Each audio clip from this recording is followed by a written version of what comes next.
ሬዚስተሮችን እንደዚህ የማድርገን በፓራለል ማያያዝ እንችላለን እና በፓራለል ተያያዙ ከተባለ ሲባል ከባትሪ የሚወጣ ከረንት እዚህ ጋር ከደረሰ በኋላ ወይ በዚህ አሊያም በዚህ መሄድ ይችላል ማለት ነው እና አማራጭ ስላለው ወደዚህ ወይም ወደዚህ አማራጭ ካለው ስላለው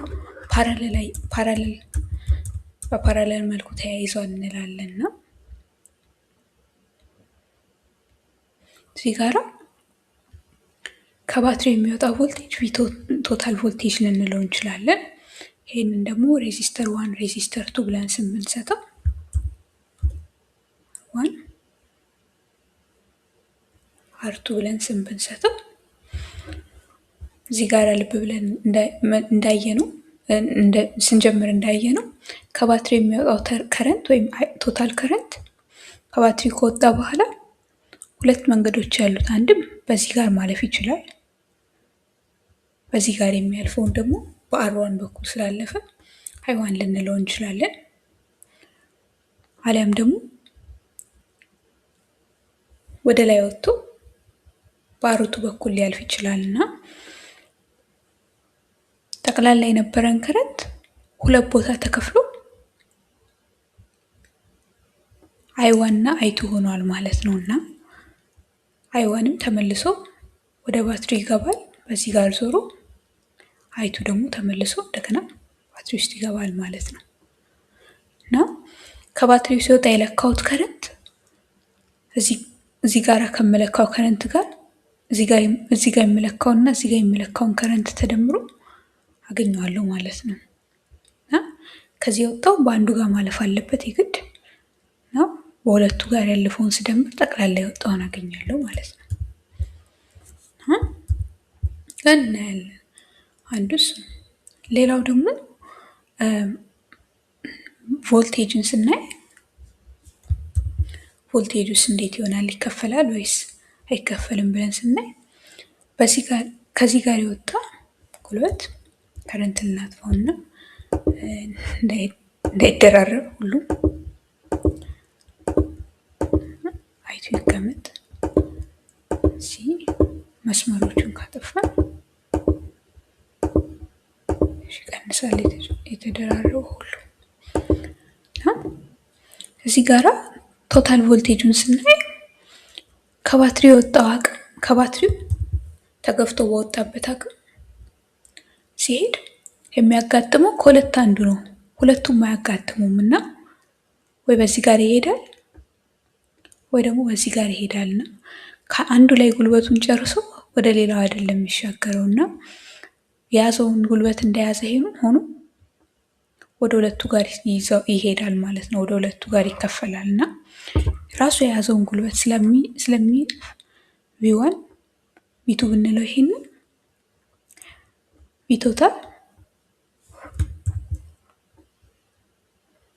ከቪው እና ከቪቱ ጋር እኩል ይሆናል ማለት ነው እና ምናልባት ይሄንን ለመረዳት አንድ የውሃ ቧንቧ ብናስብ ከውሃ ቧንቧ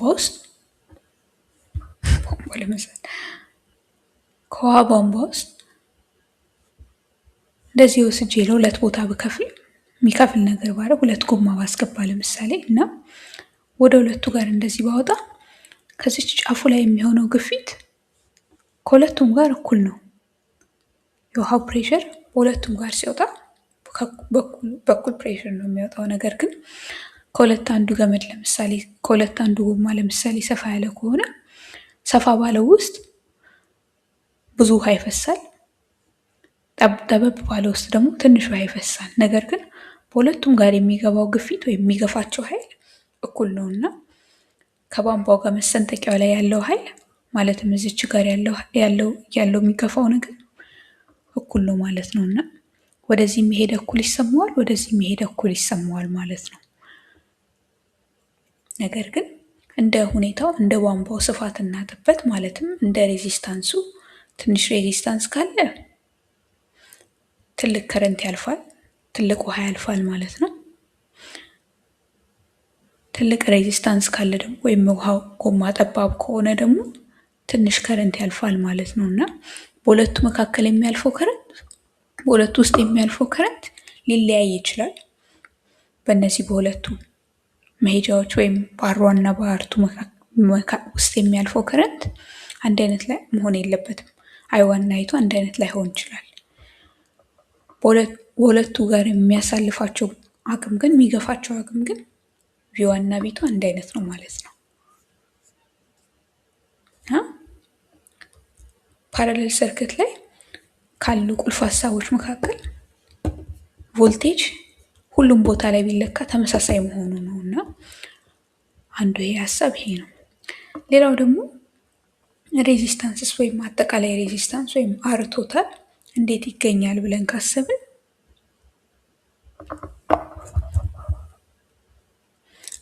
እንደ ሲሪስ ሰርክት ሁለቱም ጋር በአንዱ ጋር የሚያልፈው ከረንት በሌላው ጋር ማለፍ ስለሌለበት ቀጥታ R1 + R2 ብለን አንደምርም። ምክንያቱም በአንዱ ጋር የሚያልፈው ሌላው ጋር ስለማያልፍ። ስለዚህ እንዲያውም ስናስበው ለምሳሌ የተጨናነቀ የመኪና መንገድ ቢኖር እና እዚህ ጋራ ሰዎች ቢኖሩ እዚህ ብዙ መኪናዎች ቢኖሩ እና መንገዱ እየተጣበበ ቢሄድ ከዛ በመሃል አንድ ሰው አማራጭ መንገድ ያገኝና ወደዚህ መታጠፍና መሄድ ቢጀምር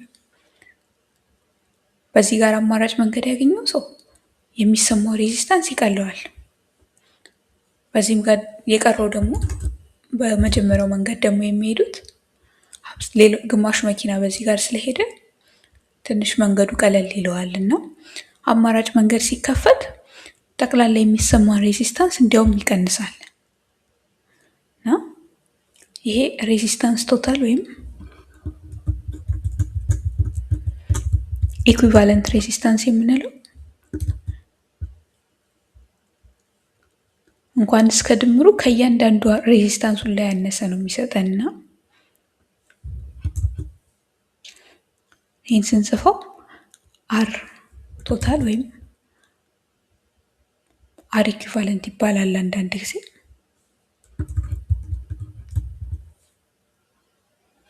አር ቶታል ወይንም 1/R ኢኩቫለንት ማለት ነው።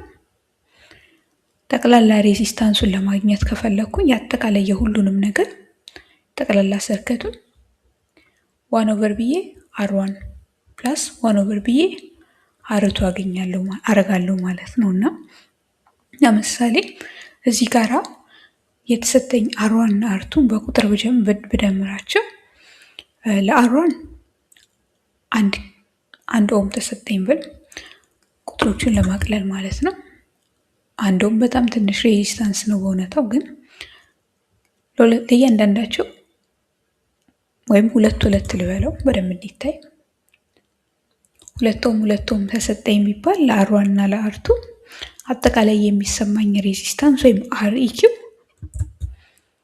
ለማግኘት 1/REQ እልና እኩል ይሆናል 1/2 ኦም ሲደመር 1/2 ኦም እላለሁና በአጋጣሚ ተመሳሳይ ዲኖሚኔተር ስላላቸው እንደዚሁ መደመር እችላለሁ። 2/2 ኦም ይሰጠኛል ይሄም እና 1/REQ 2/2 ኦም ሰጠኝ ማለት ነው እና 1/REQ ይሄ ከሆነ እና በዚህ ጋር ያለኝ ደግሞ አንድ ተርም ብቻ ከሆነ ሁለቱንም መገልበጥ እችላለሁ እና እንዲህ እንዳለ መገልበጥ አልችልም ከተደመሩ በኋላ ማለት ነው። ከተደመሩ በኋላ ስገለብጠው እዚህ ጋር በመጣ REQ/1 ወይንም REQ እኩል ይሆናል 2 ኦም ኦቨር 2 ይሰጠኛል ማለት ነው እና ይህንን አቃለን ስንጽፈው REQ/1 REQ ነው። 2 ኦም ኦቨር 2 ደግሞ ተቃሎ 2 ሲካፈል ለ2 1 በመሆኑ 1 ኦም አገኛለሁ ማለት ነው እና ሲጋራ የእያንዳንዱ ሬዚስተር ሬዚስታንስ 2 ኦም ነበረ። አጠቃላይ ሬዚስታንሱ ግን ከሁለቱም ያነሰ ወይም 1 ኦም አገኛለሁ ማለት ነው። ይህም ከመንገዱ ምሳሌ ጋር ብንወስደው አማራጭ መንገድ ሲከፈት ሁለቱም መንገዶች ቀሏቸው ይሄዳሉ እና እያንዳንዱ ለየብቻው ከሚኖረው መዘጋጋት ይልቅ ወይም መጨናነቅ ይልቅ ሁለቱም ቀሏቸው ይሄዳሉ በማለት ልናስታውሰው እንችላለን። እና ፓራለል ሰርከት ላይ ማስታወስ ያለብን ነገር ቮልቴጅ አንድ አይነት ነው። የትም ቦታ ብለካው ቮልቴጁ አይቀየርም። ከረንት ግን ድምር ነው እና እንደው አጠቃላይ ከረንቱን ለማግኘት ከፈለኩ እያንዳንዱ ሬዚስተር ውስጥ የሚያልፈውን ከረንት በመለካት መደመር ይኖርብኛል ማለት ነው። እና በመጨረሻም አጠቃላይ ሬዚስታንስ ከእያንዳንዱ ሬዚስታንስ ሁሉ ያነሰ መሆኑን ለማስታወስ ይጠቅመናል ማለት ነው። እና እነዚህም ፎርሙላዎች ምናልባት ትንሽ ልምምድ ይጠይቃሉ ወይም በቃል መያዝ ይጠይቃሉ። ግን ያው ዋን ኦቨር የግልብጥ መሆናቸውን ማስታወስ ይኖራል ማለት ነው። ይረዳል።